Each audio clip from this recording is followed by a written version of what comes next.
So this is the cam, this is the cable.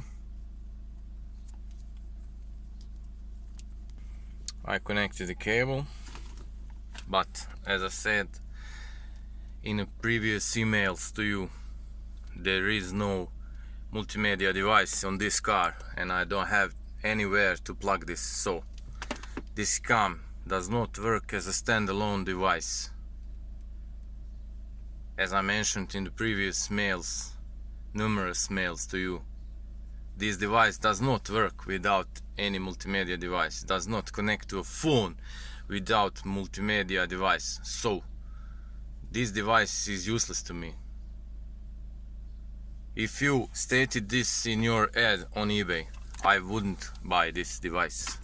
I would buy another device which would work on its own. So there is no multimedia device anywhere in this car. This is Peugeot 308. So that's it.